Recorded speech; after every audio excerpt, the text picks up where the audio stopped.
Okay, hello.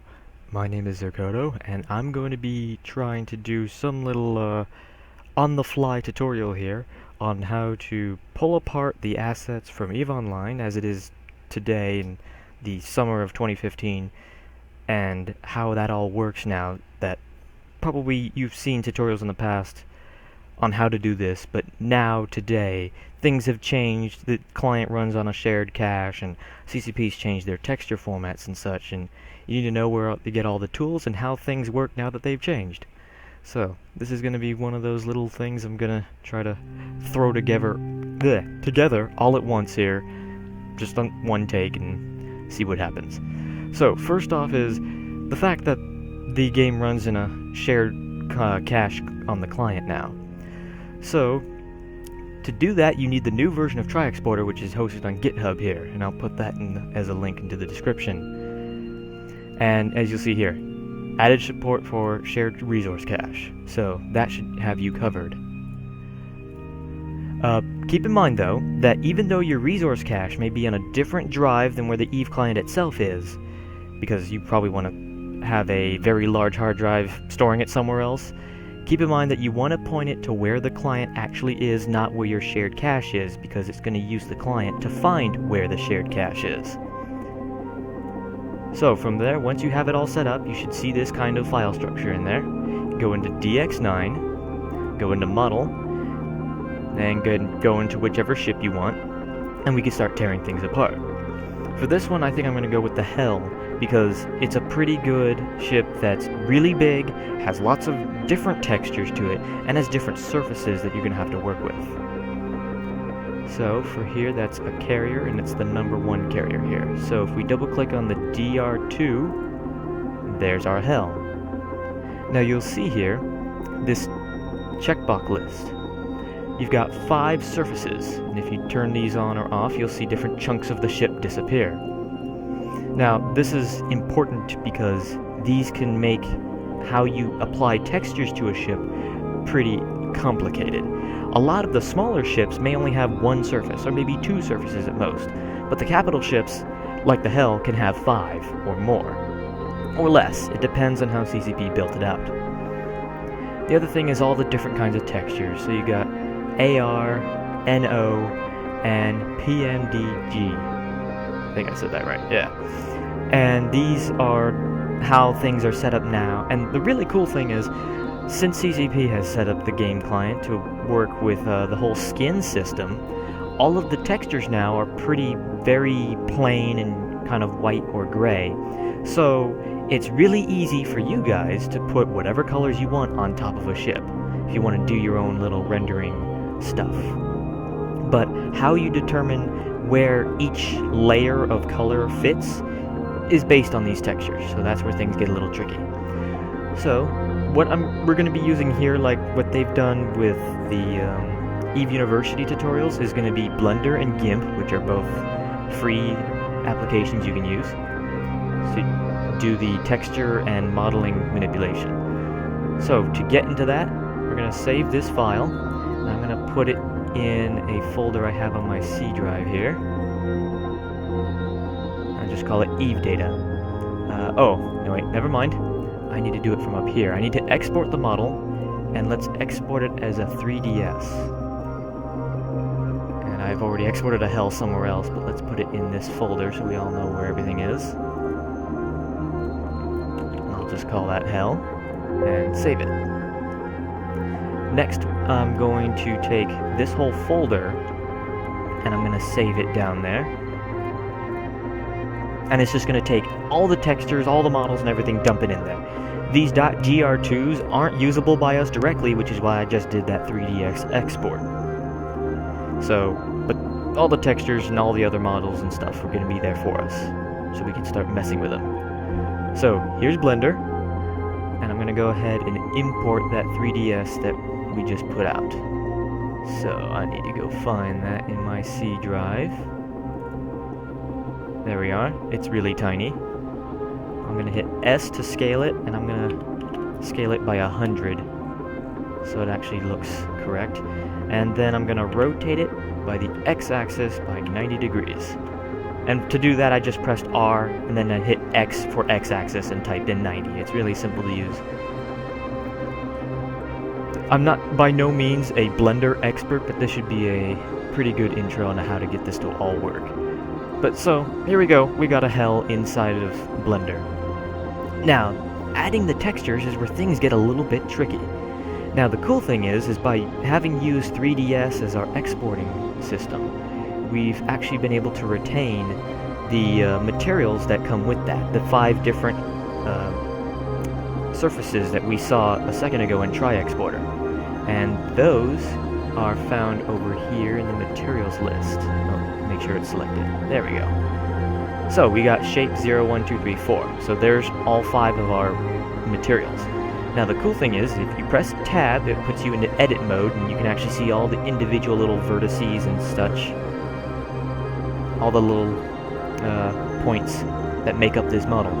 While we're in this mode, if you select one of these, and you just press select, it's going to show you all of the surfaces of the model that are associated with that material. So that's how we can figure out which pieces of the ship these original mappings were, without having to figure all this crap out ourselves, because that would be really, really time consuming, and there are a lot of vertices on especially these capital ships. There's a lot of polygons to work with, and you wouldn't want to have to do none of that stuff manually, especially because a lot of it would be just kind of guessing as to where CCP actually did it themselves. So let's deselect that, and let's try this one. See, there's all the armor plates. How about this one? Ah, those are the engines. So you can get an idea of how this all works. I think this one... Oops. I assigned nothing to that. So Control Z that and see if it still works. Ah, there we go. So look, there's all the wingy bits. That's all the wingy bits are on their own material. Okay, so since we can select all of these separately, that's how we're going to be doing our UV mapping. Now the tricky part is understanding which texture goes where, because especially on these capital ships, CCP will split it between 2 different textures because it's too much data for one texture, or maybe if they were to make the texture really, really large, then there'd be this big blank space that they didn't need. So instead of making one huge texture, they make a moderately sized texture that holds most of the data, and then another texture that's smaller, that holds a little bit more detailed data, and they don't need one super huge one. It works out better in terms of file size, but it's more complicated to work with, so that's what this is going to be here to help you with. So by going up here, we'll go into UV editing. And you'll see, all of the wingy bits are actually all assigned to like the exact same spot, all on top of each other. They're all overlapping. But before we can start putting textures on this thing, we need to manipulate those textures into a format we can use. Readily, anybody. So, I'm going to go into GIMP, and we're going to go ahead and open this up. Oh, and I almost forgot, you need to have the DDS plugin for GIMP to be able to read the texture format that most games use. So make sure you go do that too. And the EVE University version of this has already covered that sort of stuff. So let's go find our EVE data. And this retained the whole file structure that was found in TriExporter. But once we get all the way down to Minmatar Carrier CA1, here's all of our textures. So, as I recall, the AR ones, these 3, and you can tell low detail, medium detail, but this is the maximum detail one. The ARs are the ones that are kind of like your diffuse map. They're what create most of the detail that you see from just putting a plain texture on. So I'm going to go ahead and open that. And this is the dialog that pops up. I'm not going to load MIP maps, just to make this easy. Because otherwise you'll have every version of this as if you were to zoom out, you get all these like lower quality versions up in the corner. You don't need that. So that's the main texture for the hell right there. It doesn't look like there's a lot of detail, but that's why there's 2 textures. So we don't need to do any manipulation with this yet. So what I'm just going to do is I'm going to export it as a different file type that should be easier to work with. So I'm just going to make it a Targa TGA. with no compression. So now we go into Blender, and we have our UV mapping stuff here at the bottom. You click open. We're gonna go back to our folder, dig in there. Okay, and there's our TGA version. So let's go ahead and open that. So there's the texture. Now, the thing is though, is if we look carefully, this little white area is where our polygons are going to be mapping to the texture. But down here is where it looks like the wingy bits are supposed to be defined on the texture. Now, this was covered in the EVE University tutorial, and it's that you have to rotate everything by -1 on the y-axis, because all the texture UV mapping with most of these DirectX based games is backwards, at least as far as GIMP, or not GIMP, but Blender is concerned. So we're going to press A to select all of them. I'm going to press S to scale it, press Y to lock it to that axis, and then do -1. And that hopefully should have done it. That wasn't actually where I was expecting it to be. Oh, you know what? This might be the wrong texture, so let's go double check that. There's other textures here we could be working with. The other one is, there's a, let's see, there's another AR texture. It should be 2. There it is. T1_2_AR. So let's open that one with no bitmaps. It doesn't quite look like it either. Either way, we're going to be using both of these. So let's go ahead and go back to default mode. Let's exit out of that edit mode, pressing tab, and then let's go and look at textured. And you'll see most of the ship looks all white now, but you'll see the wingy bits have some texture on them, but that still doesn't look quite right, does it? So, oh, before we do that, I need to go back to this again. Go back into edit mode and let's make sure these are selected. And then go back into UV editing so we have the right ones selected.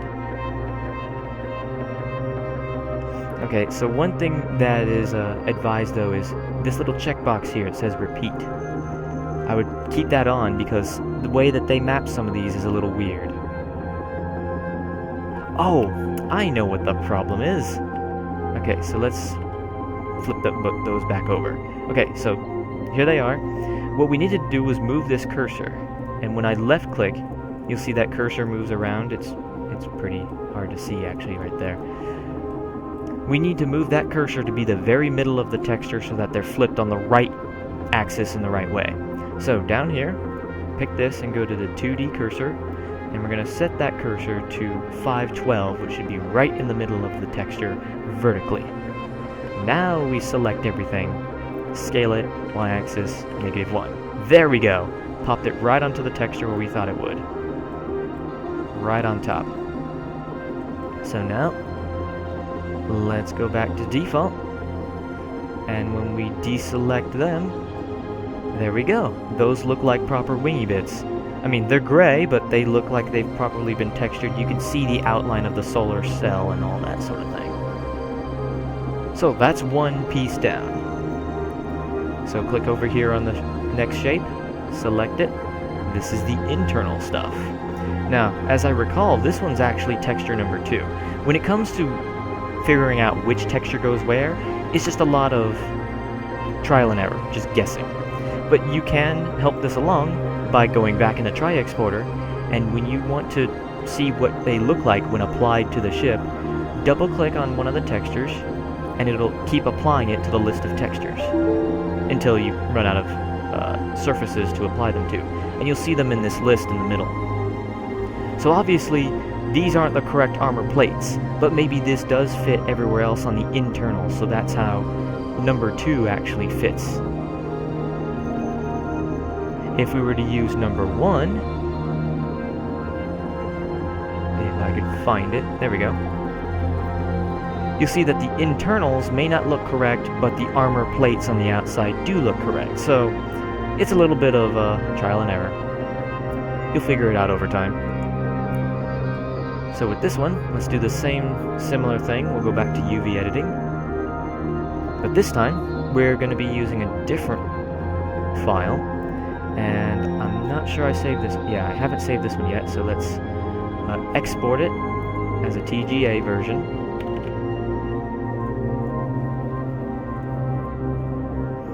And now in Blender, we should see it here. Or not. I just need to jump back to it to refresh the folder. Okay, so we got number 2 is the one we want. And like last time, we need to select them all and rotate them. Now the cursor's already right in the middle, and it's very hard to see, but it's right here. So we just need to do the scale by Y, -1. That hopefully should cover things for us. Unless I got the wrong texture, because it doesn't quite look like this lines up to what is in the texture. Let's try the main one.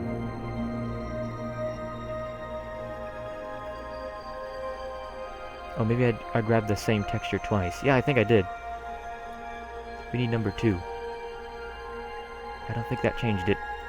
Anyway, let's clear that out, open a new one. Let's try that again. I don't know. Either way, they don't really quite look right, but let's see what it looks like anyway. So we flip the UVs. We go to default again. Press A to deselect them all. And yeah, that actually looks correct. Okay, on to the next shape. This is the armor, so that's texture 1 in this case. Back into the UV editing. Let's close this out. Open number 1 again. And do the UV flip.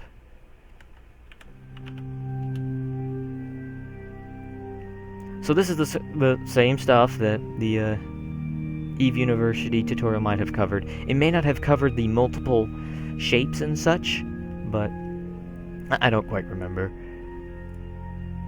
But this is some fairly basic stuff. It's mostly about how the file format has changed as regarding to the textures when you want to know what how do you put lights on the side of your ship, or how do you want to paint the ship if you want to know where all the edges and like the highlights and the main color are set up. How are the skins set up in game and everything. Okay, so I think all we have left now is the engines. So I think yeah, I think these are both on texture 1. And I'll go ahead and select... you only want to do one of these one at a time, so don't try to do more than one, even though they share the same texture, because your UVs might be weird in the end. Okay, so let's select them all. Open our texture again. And do the flip. There we go. And now you can see that that engine looks like it perfectly lines up, so that looks great.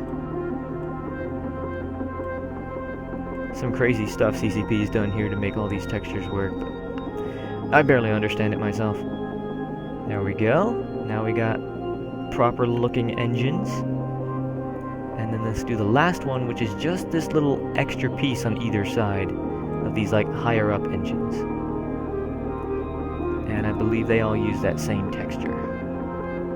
So all I need to do is select it and flip it.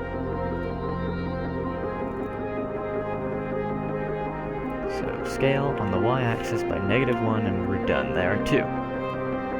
Go back to default. And there we go, we're fully textured. Press tab to jump out of that mode, and now it looks all nice and pretty, right? But now how do you add all the different colors and stuff? So that's where GIMP comes back into play. So I'm going to go ahead and close these. Right, I don't need to close that yet. Okay, and this is where things get a little bit weird. So I'm going to open up the PMDG file. And when you first open it, it looks like it's completely blank. And this is what really threw me off at first with the system that CCP's been using in the last several months here. The tricky part here is that they've used the different RGB channels to hold different amounts of data. So this is how you're going to break it apart in GIMP into something that might be usable for you if you understand how all of this rendering and texturing stuff works better than I do. Then you'll be able to manipulate it from here. So what you need to do is go into Colors, go to Components, and Decompose. Right, initially it's going to be an RGB, but you want to switch it to RGBA so you have the alpha channel. So click OK, and now here you get multiple layers here that all show different information. So if I turn off all these other layers and leave just alpha, these are the little glowy lights and stuff that you'll see on the side of a ship. And there's the engine. There's the glowy parts of the engine. Maybe these lines here are going to be something like the undocking bay or something, you know?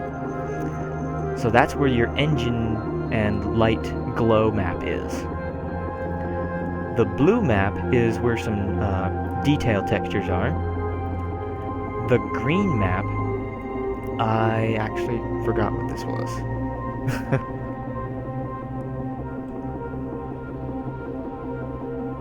Yeah, I forgot actually. I think it's the material map. Yeah, I think it's the different materials. Yeah. So you'll see this kind of cloudy texture. That's where CCP implemented the rust, where you can see kind of like it's in between normal unaffected armor and the rusted parts of the armor. It's all kind of clouded and messy. And then red is just red. So these little white parts would actually show up as red somewhere on the ship. Or at least that's what I think, as far as I can tell. Most ships, though, if you're going to be messing with the ships, the red channel is just going to be black. It's going to be blank. Not many ships actually have the red channel using anything.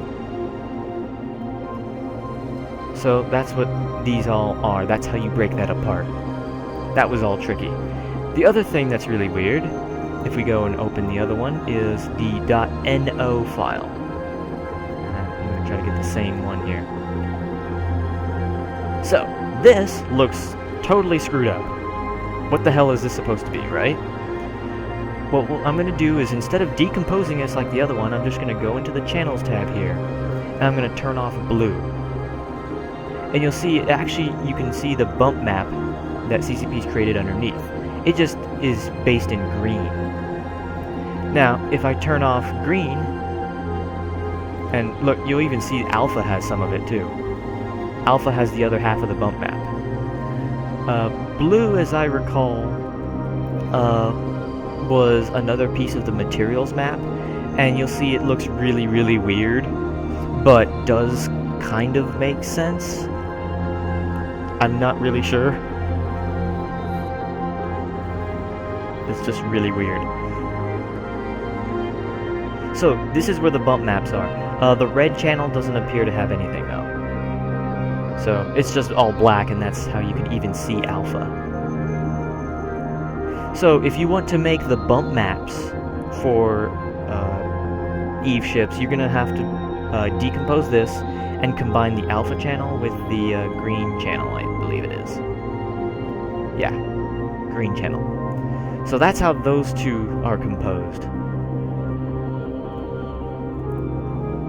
And that's pretty much it. Now, here's the interesting thing is, this is after it's been decomposed. So if you go back to this one, this is the original texture we loaded, and go into the channels manually, and I turn off, if I go to alpha, let's make sure I only have alpha selected. I'm going to go to my paint bucket, I'm going to make it fill the whole selection, and I'm going to paint the whole alpha channel black, which now lets us see everything. So now this is what's actually supposed to be the green channel kind of mapping for, oh, let's remove red, there we go. This is actually what it should look like as far as which colors are what. So when you look at something like an Abaddon or a Megathron or something, it'll look a lot different. So let's go ahead and look at that. You actually see the outlines of things.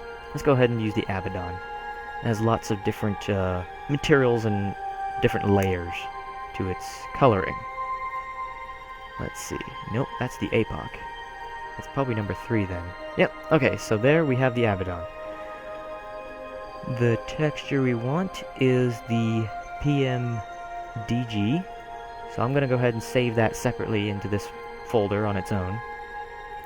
I'm going to go ahead and open that. Okay, so this is what the Abaddon's one looks like. Same sort of weird thing going on here. You can't really see much because they're actually using data in the alpha channel.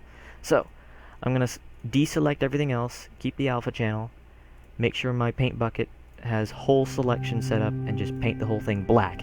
And ta-da! You could actually see the outline of an Abaddon there. If we turn off the blue channel, we get rid of all those extra details, and you can very easily see where each color layer would be for an Abaddon. You can see here's the nose of it. This black part area is where the guns are going to be on the sides, and this kind of dark green is going to be the internals of the Abaddon. So, assuming that you know how to manipulate these sorts of things within Blender, if you're better at Blender than I am and you know how to do better rendering and stuff, here's how all of those get broken apart in CCP's new format. Here's how you set up the UVs, because CCP already handled those UVs. You don't need to recreate them, and you don't need to worry about the fact that CCP split up the textures. Just do a little bit of trial and error, and you should be able to get the ship completely textured as you would like. And then apply the bump maps, apply the material maps, apply the glow maps, so you got little lights and things on the insides, and everything will look great, and you'd be able to make any ship you want into a Hello Kitty ship. Whatever. So, that's pretty much it.